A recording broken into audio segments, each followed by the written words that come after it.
প্রথম যে রিমাইন্ডারটি আপনাদের সাথে আমি শেয়ার করতে চাই সেটি হচ্ছে, সম্মানিত সুধী, আমরা অনেকেই বাজার থেকে পশু আনার সময় বা কুরবানি করার সময় পশুর সাথে অনেক বেশি অমানবিক আচরণ করি। এতে করে কিন্তু আপনার কুরবানিটা, পুরো কুরবানির প্রক্রিয়াটাই প্রশ্নবিদ্ধ হয়ে যেতে পারে। তাই আজকের লাইভের মধ্য দিয়ে যারাই আপনারা যুক্ত হয়েছেন, আমি সবাইকে বলছি আমরা যাতে পশুর সাথে মানবিক আচরণ করি, কুরবানির পশুর সাথে এমন কোনো আচরণ যাতে না করি যাতে ওর কষ্ট না হয়, আমরা যেন এটা খেয়াল রাখি। বিশেষ করে জবাই করার আগে পশুকে ভালোভাবে রশি দিয়ে বেঁধে নেয়া এবং ছুরিটা, যেই ছুরি দিয়ে জবাই করা হবে সেটা খুব ধারালো থাকা। আল্লাহ রাসূল সাল্লাল্লাহু আলাইহি ওয়াসাল্লাম কিন্তু এই দিক নির্দেশনা আমাদেরকে দিয়েছেন। সুবহানাল্লাহ, ইসলাম যে কতটা চেক এন্ড ব্যালেন্স, কতটা ভারসাম্যপূর্ণ জীবন বিধান। আল্লাহ রাসূল সাল্লাল্লাহু আলাইহি ওয়াসাল্লাম সহিহ মুসলিমের বর্ণনায় তিনি বলছেন, ইযা যাবাহতুম ফাআহসিনুয যিবহা, তোমরা যখন জবাই করবে সেখানেও তোমরা ইহসান করো। কেননা আল্লাহ তাআলা সব জায়গায় ইহসানকে অবধারিত করেছেন। আমরা জীবনে যাই করব না কেন সেটা ইহসানের সাথে করতে হবে। তো পশুটাকে কিন্তু আমি জবাই করব, স্লটার করব, আল্লাহ রাসূল সাল্লাল্লাহু আলাইহি ওয়াসাল্লাম বললেন যখন স্লটার করবে, জবাই করবে, তখনও সেটার প্রতি ইহসান করে তোমরা জবাই করো না। ওয়া ইযা যাবাহতুম ফাআহসিনুয যিবহা, সেক্ষেত্রেও তোমরা সফট হার্টেড হও, সেটাকে ইহসানের সাথে জবাই করো। কিভাবে ইহসানের সাথে জবাই করবে? ওয়ালিয়ুহিদ্দা আহাদুকুম শাফরাতাহু ওয়ালিয়ুরিহ যাবিহাতাহু, তোমরা তোমাদের ছুরিটা খুব বেশি করে ধারালো করে নাও, যাতে করে খুব স্মুথলি স্লটারিংটা হয়ে যায়, খুব স্মুথলি কুরবানিটা তাড়াতাড়ি হয়ে যায়, যাতে প্রাণীটার কষ্ট না হয়। আমরা প্রায়ই আমাদের বেখেয়ালে বা অবহেলাবশত কুরবানির পশু ট্রাক থেকে নামানো, হাট থেকে নিয়ে আসা, এমনভাবে আমরা কুরবানির পশুর সাথে ট্রিট করি, এতে করে কিন্তু অনেক অমানবিক আচরণ আমাদের দ্বারা প্রকাশ পেয়ে যায়।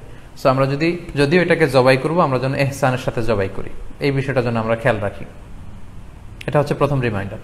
দ্বিতীয় রিমাইন্ডার হচ্ছে, আমাদের দেশে প্রায় এটা ঘটে, জবাই করার পরে অনেক কসাইরা তাড়াতাড়ি এই পশুটার দেহ থেকে প্রাণ বের হয়ে যাওয়ার জন্য ছোট ছুরি দিয়ে জবাই করা প্রাণীটার গলার মধ্যে খোঁচা মারতে থাকে, গলায় বারবার খোঁচা মারতে থাকে। এটা কিন্তু ঠিক না। স্পাইনাল কর্ডে যদি আপনি জবাই করার পরে বারবার খোঁচা মারেন, তাহলে কিন্তু এই প্রাণীটার অপমৃত্যু হতে পারে, অর্থাৎ এটা স্বাভাবিক কোনো মৃত্যু নয়। স্বাভাবিক মৃত্যু হচ্ছে জবাই করে দেয়া, এবং ইসলাম এটাকে আমাদের জন্য বৈধ করেছেন। আমরা জানি যে পাশ্চাত্যে গরুর মাথায় বুলেট মারা হয়, অথবা ইলেকট্রিক্যাল শক দিয়ে ওটাকে হত্যা করা হয়, অথবা ভারী কোনো লোহার হাতুড়ি দিয়ে গরুর মাথায় আঘাত করে সেটাকে মারা হয়। কিন্তু ইসলাম এগুলোকে নিষেধ করেছে। ইসলামের বিধান হচ্ছে স্লটারিং করা, আপনি জবাই করে দিবেন। সেক্ষেত্রে আমার মনে হয় 10 থেকে 15 মিনিট যদি আমরা একটু ওয়েট করি, গরুর দেহ থেকে সবগুলো রক্ত কিন্তু বের হয়ে যাবে, ফলে এটার গোশতটা উপাদেয় হবে আমাদের জন্য। কিন্তু আমরা যদি তাড়াহুড়ো করে, বিশেষ করে অনেক কসাই ভাইরা রুহটা যাতে তাড়াতাড়ি বের হয়ে যায়, প্রাণটা যাতে তাড়াতাড়ি বের হয়ে যায়, জবাইয়ের পরে আবার ছোট ছুরি দিয়ে স্পাইনাল কর্ডে খোঁচা মারতে থাকে, এটা কিন্তু ঠিক না। এতে করে যেটা হয়, এটা স্বাভাবিক মৃত্যু হয় না, বরং অপমৃত্যু হয়ে থাকে। আমরা যখন কুরবানি করি তখন প্রাণীটার শ্বাসনালী এবং কণ্ঠনালী কেটে যায়, এবং তারপরে রক্তনালী, যেটাকে ইংরেজিতে বলে জুগুলার ভেইন, এই জুগুলার ভেইনটা যখন কেটে যায় তখন কিন্তু প্রাণীটা আর ব্যথা পায় না। গবেষণায় দেখা গিয়েছে যে যদিও আমরা দেখি যে প্রাণীটা খুব ছটফট করে, লাফালাফি করে, কিন্তু আসলে সে ব্যথা পায় না। জুগুলার ভেইন যখন কেটে ফেলে তখন ব্রেইন তাকে স্পাইনাল কর্ডের মাধ্যমে হার্টে সিগন্যাল দেয় আরো বেশি পাম্প করার জন্য, আরো বেশি রক্ত পাঠানোর জন্য। ফলে দেহের সবগুলো রক্ত গলার ওই কাটা জায়গা দিয়ে কিন্তু বের হয়ে যায়।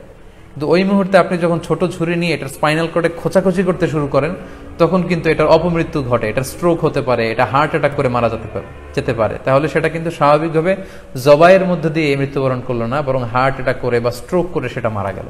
তখন কিন্তু আপনার কুরবানিটা প্রশ্নবিদ্ধ হয়ে যেতে পারে।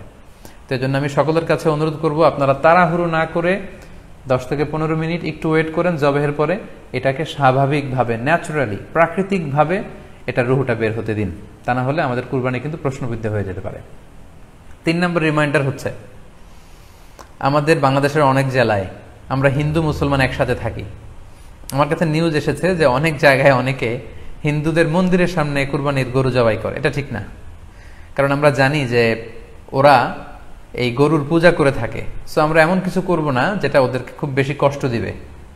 সো অনেকে শুনেছি যে উস্কানিমূলক ভাবে তারা একটু দেখিয়ে দিতে চায় বা তাদের উপর প্রতিশোধ নিতে চায়, এরকম করে অনেক সময় হিন্দুদের বিভিন্ন গ্রামে মন্দিরের সামনে এই কুরবানির ব্যবস্থাপনা করা হয়। আমি বলবো যে আমরা এটা যাতে না করি।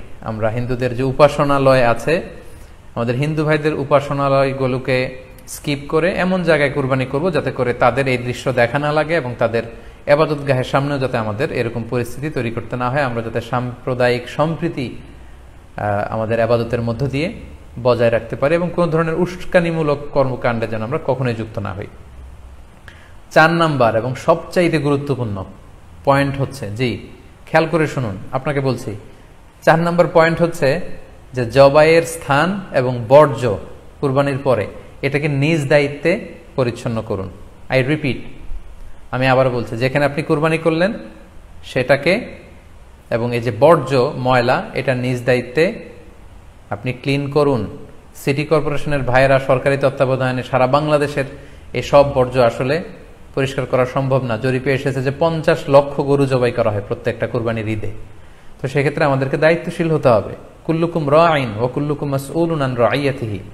আল্লাহ রাসূল সাল্লাল্লাহু আলাইহি ওয়াসাল্লাম বলেছেন, তোমরা প্রত্যেকে দায়িত্বশীল আর তোমাদের প্রত্যেকের দায়িত্বের ব্যাপারে কিয়ামতের ময়দানে আল্লাহ তাআলা কিন্তু তোমাদেরকে জিজ্ঞেস করবে। তাই আমরা যেন নিজ দায়িত্বে এই কুরবানির করার স্থান এবং বর্জ্য যেন পরিষ্কার করি। ব্লিচিং পাউডার দিয়ে বেশি করে পানি মেরে আমরা যেন পরিষ্কার পরিচ্ছন্ন রাখি, কারণ আত-তুহুরু শাতরুল ঈমান, পরিষ্কার পরিচ্ছন্নতা এটা হচ্ছে ঈমানের অঙ্গ। এই বিষয়টা জানে আমরা খুব গুরুত্বের সাথে নেই এবং নিজ নিজ কুরবানি আমরা যেখানে দিলাম সেই জায়গাটা যেন আমরা পরিষ্কার করি। বিশেষ করে বিভিন্ন সংস্থা যারা অনেক অনেক কুরবানি করবেন, ভলান্টিয়ারলি বিভিন্ন কুরবানি করে কুরবানির গোশত বিতরণ করবেন, আপনারা এরকম ভলান্টিয়ারলি ক্লিনলিনেস ক্যাম্পেইন করতে হবে যাতে কোনো ধরনের রক্ত, ময়লা, বর্জ্য, আবর্জনা না থাকে। এই ব্যাপারটাকে যেন আমরা খেয়াল রাখি। সর্বশেষ হচ্ছে, অনেকে জিজ্ঞেস করেন যে ফ্রিজে রাখা যাবে কিনা। জি, কুরবানির গোশত ফ্রিজে রাখা যাবে। ইবনে আব্বাস রাদিয়াল্লাহু তাআলা আনহুর মত অনুযায়ী 3 ভাগ করা উত্তম, তবে এটা আবশ্যক নয়। আপনি 1 ভাগ নিজে খাবেন, 1 ভাগ আত্মীয় স্বজন প্রতিবেশীদের দিবেন, আরেক ভাগ গরিব দুঃখীদের মাঝে বন্টন করে দিবেন, এটা উত্তম, কিন্তু এটা আবশ্যক নয়। পুরো গোশত যদি আপনার লেগে যায় আপনি ভোগ করতে পারেন, আর যদি আপনার কাছে অতিরিক্ত গোশত থাকে এটা আপনি আত্মীয়দের দান করুন, গরিব আত্মীয়দের আপনি উপহার দিন, গরিব মিসকিনদের, সুবিধা বঞ্চিত মানুষদেরকে আপনি এগুলো দান করুন। কারণ সূরাতুল হজ্জের 28 নম্বর আয়াতে আল্লাহ তাআলা বলেছেন, ফাকুলু মিনহা ওয়া আত'ইমুল বাঈসাল ফাকির, তোমরা কুরবানির এই গোশত নিজেরাও খাও এবং অভাবী লোকদেরকে দাও। এবং সহিহ বুখারীতে আল্লাহ রাসূল সাল্লাল্লাহু আলাইহি ওয়াসাল্লামের একটি বর্ণনা, আল্লাহ রাসূল সাল্লাল্লাহু আলাইহি ওয়াসাল্লাম বলেছেন, কুলু ওয়া আত'ইমু ওয়াদাখিরু, অর্থাৎ কুরবানির গোশত তোমরা খাও, ওয়া আত'ইমু মানে অন্যদের খাওয়াও, ওয়াদাখিরু এবং তোমরা এটাকে প্রিজার্ভ করে রাখো বা জমা করেও রাখতে পারো। অর্থাৎ আপনি চাইলে ফ্রিজে রাখতে পারবেন, আপনি পরবর্তীতে খেতে চাচ্ছেন আপনি রাখতে পারবেন ইনশাআল্লাহ। সো উত্তম হচ্ছে 3 ভাগ করে 1 ভাগ নিজে খাওয়া, 1 ভাগ আত্মীয় স্বজনদের প্রতিবেশীদের দেয়া এবং 1 ভাগ অভাবী, সুবিধা বঞ্চিত, গরিব মিসকিনদের মাঝে বন্টন করে দেয়া। এবং অবশ্যই অবশ্যই যাদের সামর্থ্য আছে আপনারা বেশি বেশি কুরবানি করুন এবং এই কুরবানির মধ্য দিয়ে আমরা অনেক অনেক প্রান্তিক জনগোষ্ঠী, সুবিধা বঞ্চিত মানুষ, তাদের কাছে আমাদের সহায়তাগুলো পৌঁছে দিতে পারবো। সম্মানিত সুধী, আপনাদের সবাইকে আবারও শুকরিয়া জানাই। দীর্ঘ সময় নিয়ে আপনারা আমাদের লাইভ প্রোগ্রামটিতে জয়েন করেছেন। এখনও দেখা যাচ্ছে প্রায় 22,700 দিনী ভাই বোন আমাদের লাইভটি শুনছেন। আপনাদের সবাইকে আবারও আন্তরিক শুভেচ্ছা এবং অভিনন্দন।